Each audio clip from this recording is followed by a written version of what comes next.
Selamat pagi, salam Bapak Ibu saudaraku yang kekasih. Pagi ini kita membicarakan bahwa dalam Alkitab disaksikan Tuhan Jehovah itu atau Tuhan Yahweh tidak beranak dan tidak diperanakkan. Bapak Ibu,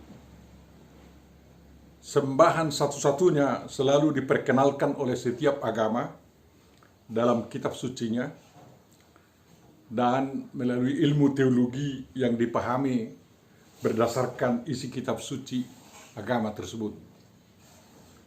Nama untuk sembahan satu-satunya itu diberikan oleh setiap agama untuknya, sedikitnya dalam bahasa kitab suci masing-masing, sewaktu isi kitab suci itu diwahyukan atau didokumenkan.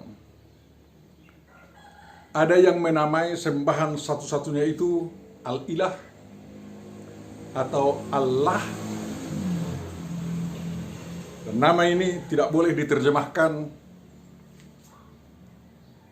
atau dipergantikan dengan nama sembahan menurut agama lain. Nama itu diindonesiakan dengan nama Allah. Bagi mereka, Allah itu satu dan satu-satunya. Agamanya benar-benar dikatakan agama tauhid. Agama monoteis kata orang. Menurut saya, agama monoteis mereka adalah agama yang monoteis mekanis, bukan yang monoteis dinamis. Karyanya memungkinkan orang memberikan sifat atau gelar kepada Allah tersebut. Allah itu adalah satu oknum yang tidak tergambarkan karena dirinya melampaui sifat manusia, walaupun sebutan sifat manusia dikenakan kepadanya. Dia diyakini sebagai yang selalu maha dalam segala hal. Dia punya tangan, kaki, suara, mata, telinga, wajah, yang semuanya itu sebutan untuk peralatan tubuh manusia. Tetapi yang dimiliki Allah itu tidak terbandingkan dengan yang disebut seperti itu dimiliki manusia. Cara atau metode Allah menyampaikan kehendaknya menurut mereka, pertama melalui Jibril yang disuruh membacakan firman atau kalam yang sudah terdokumen di papan firman yang ada di langit, di surga, kepada nabinya. Dan yang kedua, firman Allah itu kemudian melalui nabinya terakhir disampaikan. Dan itu dipandang sebagai kehendak Tuhan. Dan yang ketiga, melalui firman yang terdokumen dalam kitab suci mereka. Cara atau metode lain yang diteorikan tidak memungkinkan dilakukan oleh Allah. Konsekuensinya, tidak ada lagi firman Tuhan atau firman Allah yang baru sesudah nabi terakhir itu wafat dan sesudah kitab suci mereka terdokumen. Yang ada adalah firman yang maknanya dibarukan, yang tampak dalam cerita contoh perilaku nabi mereka dan juga dalam tafsiran-tafsiran. Bagi saya, sembahan seperti itu agak lucu, sebab dia mau diperlakukan sebagai sembahan yang kaku atau mungkin sudah membatu. yang kalau batu itu dicium, dosa katanya diampuni. Atau sembahan itu sudah menjadi tak berdaya, mengutus nabinya yang baru lagi. Karena selalu ditekankan bahwa nabi yang pernah datang itu sudah nabi terakhir. Dan Allah itu tidak mampu berfirman lagi di zaman sekarang. Dan tidak lagi mampu mengubah pendapatnya yang dulu itu. Sehingga pendapat yang dulu diberlakukan sampai sekarang. Jadi kalau dulu dia menyuruh orang membunuh orang-orang kafir, maka para pengikutnya sekarang terus melakukan pembunuhan-pembunuhan itu. Kalau dibanjiri dengan rasa fanatisme yang luar biasa. Hal-hal seperti itu sangat berbeda dengan sembahan orang Kristen atau sembahan orang Nasrani. Saya di sini menyebutkan Tuhan itu bukan dewa, tetapi sembahan. Menurut Alkitab, sembahan satu-satunya orang Kristen memberitahu namanya sendiri, yakni Elohim, Ruach Elohim, Jehovah atau sering dibaca Yahweh. Saya membacanya seperti orang Batak membacanya dalam Alkitab bahasa Batak Toba. Kemudian nama Yesua, yakni Yesus. Nama-nama ini sering diterjemahkan dengan nama sembahan menurut kitab suci agama lain. Tetapi itu tidak berarti sembahan ini disamakan dengan pemangku nama itu di agama lain. Elohim diterjemahkan dengan Allah. Tetapi Elohim tidak sama dengan Allah menurut kitab suci non-Alkitabiah. Dia pernah berfirman, dalam segala hal yang kufirmankan kepadamu, haruslah kamu berawas-awas. Nama Allah lain janganlah kamu panggil. Janganlah nama itu kedengaran dari mulutmu. Keluaran 23:13. Tetapi Jehovah sendiri menggunakan nama dewa asing bagi dirinya. Misalnya, dia mempertahankan nama Elohim atau nama El sebagai namanya, walaupun nama itu digunakan untuk dewa-dewa asing di tengah-tengah bangsa lain, bangsa asing. Tetapi Elohim yang di Alkitab tidak sama dengan Elohim di agama bangsa-bangsa kuno lainnya, seperti agama Kanaan kuno.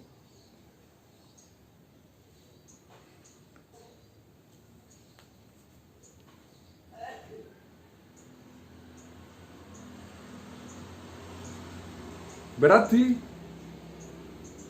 Jehovah Elohim itu melarang dan membolehkan penggunaan nama sembahan di kalangan agama lain untuk dirinya.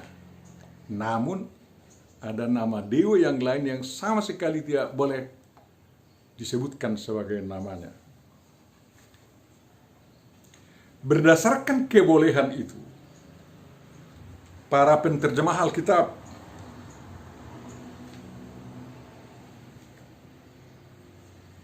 menggunakan nama sembahan tertinggi di suatu agama menjadi terjemahan nama Jehovah Elohim Yesua HaMashiach. Tetapi dengan demikian itu tidak berarti bahwa Jehovah yang di dalam Alkitab itu disamakan dengan pemangku nama-nama dewa di agama asing tersebut. Yahweh itu dipanggil Adonai. Kemudian diterjemahkan dengan Kurios, Tuhan, Allah, Theos, Her, Lord, dan lain-lain. Elohim diterjemahkan dengan Theos, Debata, Dibata, Naibata, Deus, God, Lewalangi, Ilah, Dewa, dan lain-lain. Tapi harus diingat, itu tidak pernah diterjemahkan dengan nama dewa-dewa sembahan bangsa-bangsa yang harus dihapus oleh orang Israel dari tanah Kanaan. Misalnya namanya tidak pernah diterjemahkan dengan Baal, Zeus, Kamos, Re, Allah, Marduk, dan lain-lain. Nama-nama ini tidak boleh tersebutkan oleh mulut penyembah Yahweh. Yesua diterjemahkan dengan Yesus atau Isa. Nama Yesua diterjemahkan dengan Isa di dalam Al-Quran. Tetapi itu tidak boleh disamakan dengan Isa di dalam kitab suci tersebut. Isa dalam Alkitab atau Yesus dalam Alkitab tidak sama dengan Isa di dalam Al-Quran. Yang perlu betul-betul dicamkan adalah bahwa yang dilakukan penterjemah Alkitab itu adalah membuat nama-nama sembahan yang digunakan dalam terjemahan Alkitab itu hanya sebagai terjemahan, bukan penyamaan.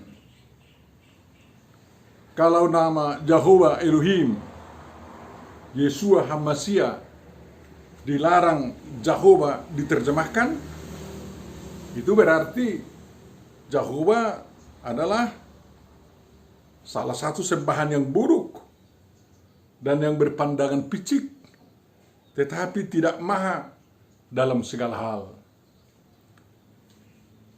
Kalau manusia, Kristen dan non-Kristen, bingung dengan hal ini, itu terjadi karena manusia itu bodoh dan picik.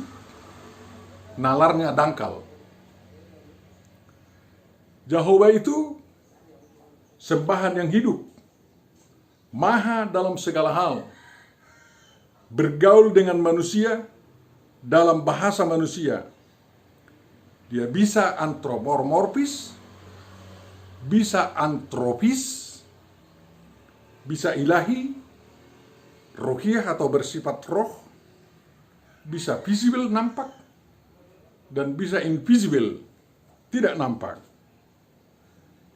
Dan dia bisa memakai metodenya yang sudah pernah dia lakukan, dan juga bisa melakukan metode pergaulan dengan manusia, suatu metode yang belum pernah dia lakukan. Dia bisa antropomorfis dan bisa antropis. Itu sering kita temukan dalam Alkitab. Semua tergantung kepada kehendaknya saja. Selain dari itu perlu diketahui bahwa jikalau Yahweh menggunakan kata yang sama dengan kosakata yang digunakan oleh manusia, belum tentu sama makna dan arti daripada kata itu. Dan belum tentu sama apa yang dimaksudkan dengan kata itu. Setiap orang Kristen harus berusaha untuk mengerti dan memaknai kata yang digunakan itu dari sudut pandang dan dari sudut diri oknum atau pihak yang menggunakan kata tersebut. Jadi kalau Jehovah menggunakan kata tersebut atau suatu kata, mari maknai kata itu dari sudut pandang Jehovah dan dari sudut diri Jehovah sendiri. Sebelum membicarakan tentang Jehovah tidak beranak dan tidak diperanakkan, perlu ditegaskan bahwa sembahan orang Kristen, yakni Jehovah Elohim Yeshua HaMashiach, dan yang tertulis di Alkitab adalah kebenaran mutlak dan sumber yang paling sahih sebagai dasar iman Kristiani. Yang lain-lainnya adalah daif. Semua Injil-Injil yang digunakan dulu sebagai bahan menulis isi kitab suci non Alkitab dinilai orang Kristen sebagai sumber yang daif dan tidak sahih, tidak bisa sebagai pegangan iman.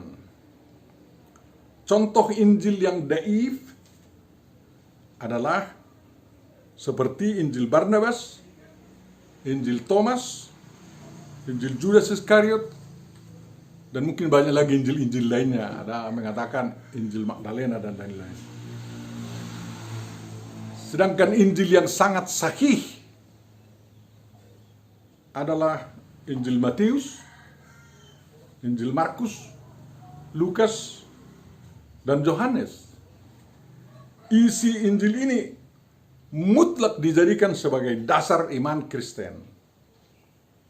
Katanya, kaum Islam juga menganggap Injil sebagai kitab suci mereka.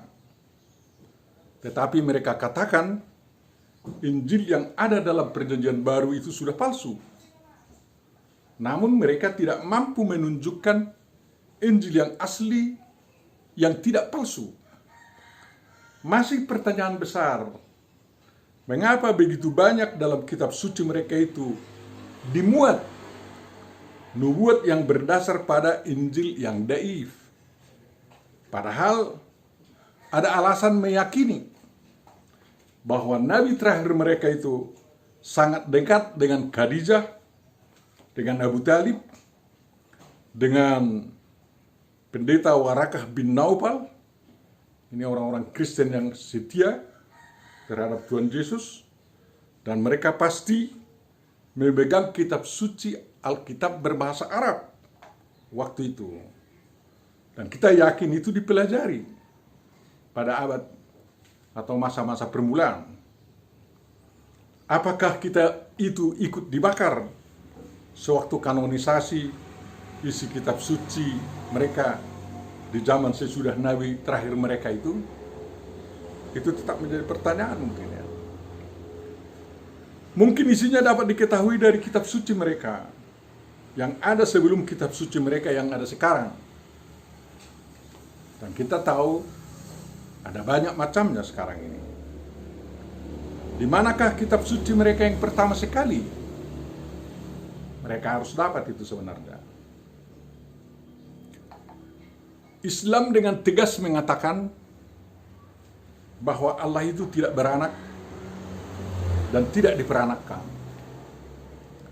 Dalam arti Allah itu tidak seperti dewa-dewi kuno di zaman jahiliyah Arab yang memiliki keluarga, di mana ada dewa yang sebagai suami, ada sebagai istri, dan pasangan dewa-dewi itu punya anak. Catatan bahwa teman sezaman Allah ada dewa-dewi namanya Al-Uzza, Al-Lat, Al-Manat, dan menurut kaum jahiliyah itu merupakan putra atau putri dari pasangan dewa-dewi yang disembah orang Arab jahiliyah.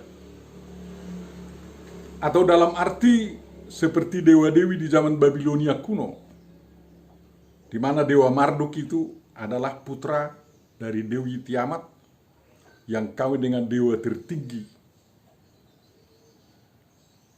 kaum Babilonia, dan atau seperti dewa-dewi di zaman kefiraunan kuno, di mana Firaun selalu dipercayai sebagai putra dewa tertinggi mereka, seperti Firaun Ramses adalah putra dewa Ra, Tutmosis adalah putra dewa Tut. Tapi Musa, Bapak Ibu Saudara, hanya diangkat dan diberi nama Musa atau Mose, yang artinya putra di istana Firaun. Dia tidak pernah ditabalkan menjadi putra dari salah satu dewa orang Mesir. Musa hanya ibarat Elohim bagi Harun, dan Harun ibarat Nabi bagi Musa sewaktu berhadapan dengan Firaun. Dalam Alkitab tidak pernah dikatakan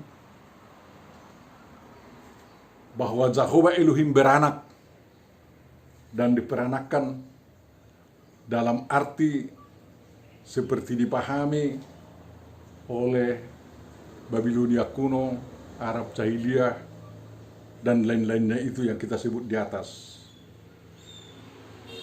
Karena ada anggapan menyamakan orang Kristen percaya dengan seperti itu, makanya orang Islam sering mengkafirkan orang Kristen. Namun sangat disayangkan kalau Islam mengukurkan pemahaman mereka tentang sembahan beranak dan diperanakkan kepada umat Kristen. Pada lazimnya, pemahaman suatu agama tentang suatu hal harus ditelusuri dari konteks pemahaman itu menurut agama itu tersebut. Siapapun orangnya harus menerima apa yang dikatakan Alkitab. Itu yang pertama. Baru yang kedua tentang teologinya. Apa yang dimaksud kalau dikatakan bahwa Yesua Hamasiah itu atau Yesus Kristus itu anak tunggal Allah atau anak Allah yang maha tinggi, atau paling sering disebut anak Allah. Sebutan ini tak ada hubungannya dengan hal beranak dan diperanakkan dalam konteks manusia. Karena pengertian manusia dengan kata beranak berarti punya anak yang benihnya berasal dari ayah anak tersebut, lalu dikandung dalam rahim istri ayah anak tersebut, kemudian dilahirkan. Dengan demikian sang ayah sudah beranak.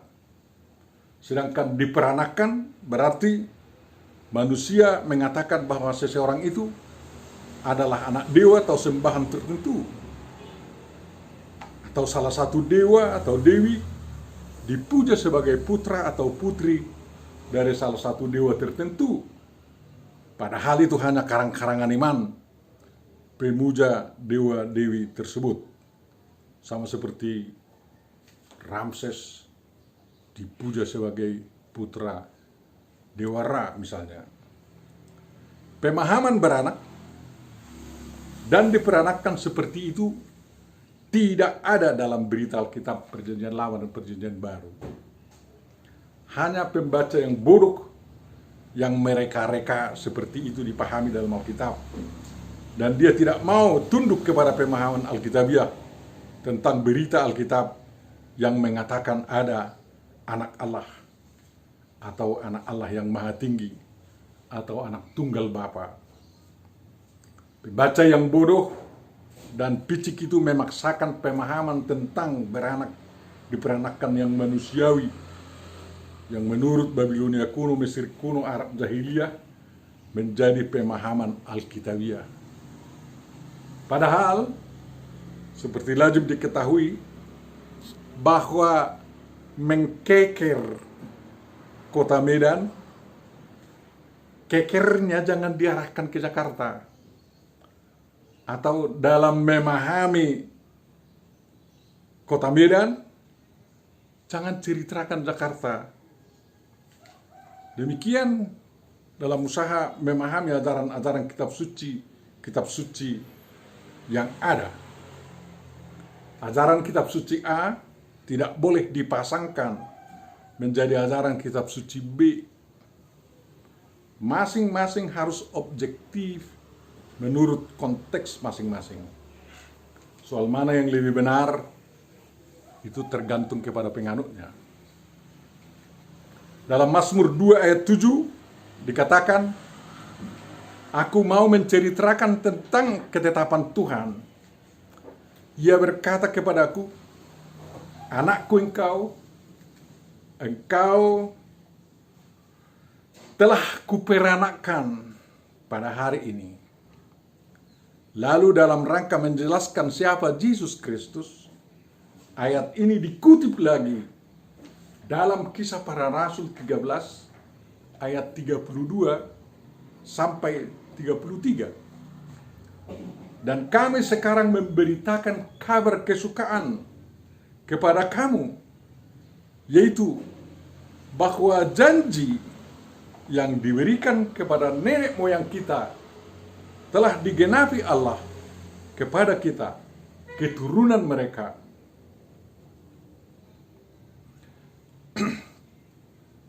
Dengan membangkitkan Yesus, seperti yang ada tertulis dalam Mazmur kedua, anakku aku telah memperanakkan engkau pada hari ini." Yang jelas sebutan anak Allah kepada Yesus menunjuk kepada dirinya seperti Melkisedek yang tak berbapa, tidak beribu, tidak bersilsilah, harinya tak berawal, dan hidupnya tidak berkesudahan.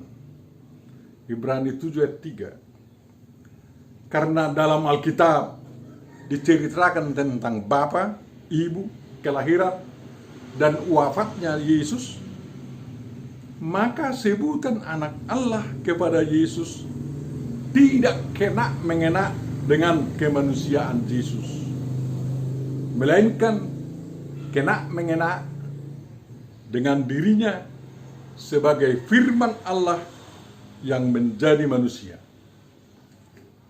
Dia sebagai firman Allah yang pada mulanya bersama-sama dengan Elohim dan yang adalah Elohim atau Allah.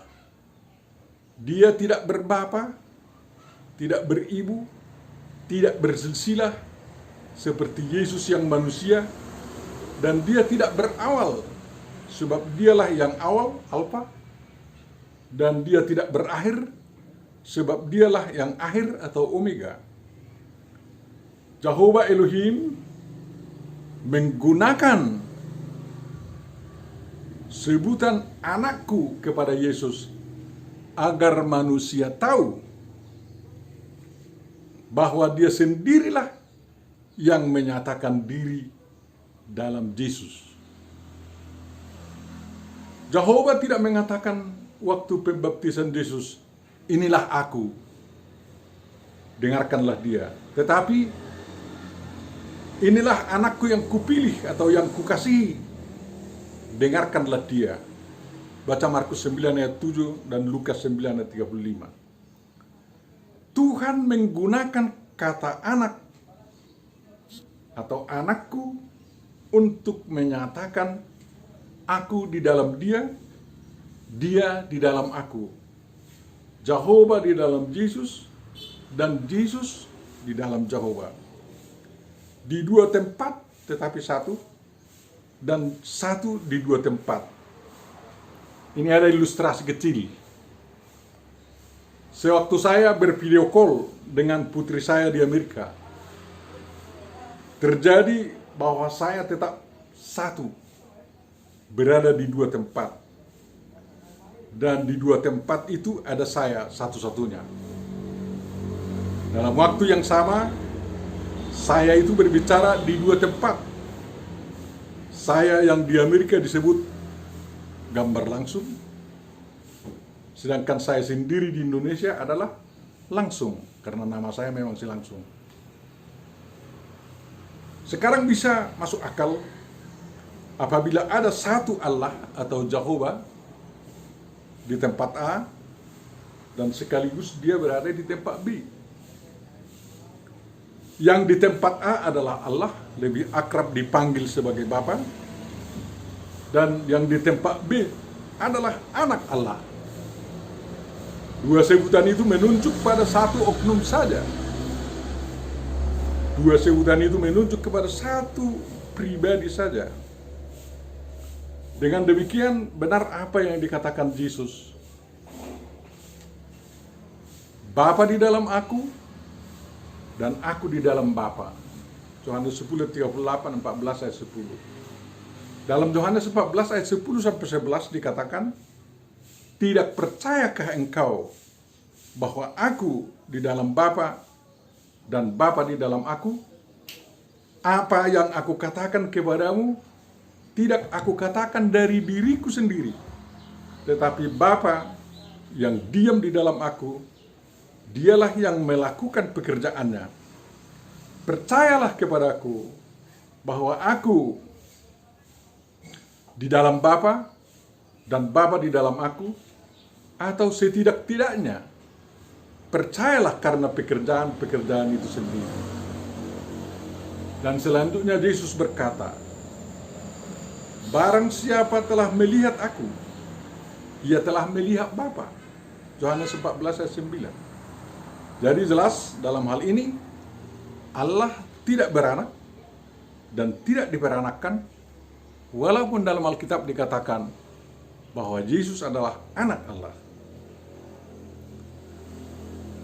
Kalau Jehovah menetapkan Yesus dengan mengatakan, anakku engkau, aku memperanakkan engkau pada hari ini, itu tidak berarti terjadi di sana soal beranak dan diperanakkan sebagaimana dikenal di kalangan manusia atau seperti dikenal di kalangan dewa-dewi Babilonia kuno, Mesir kuno, Arab Jahiliyah kuno, ataupun dalam agama Batak kuno.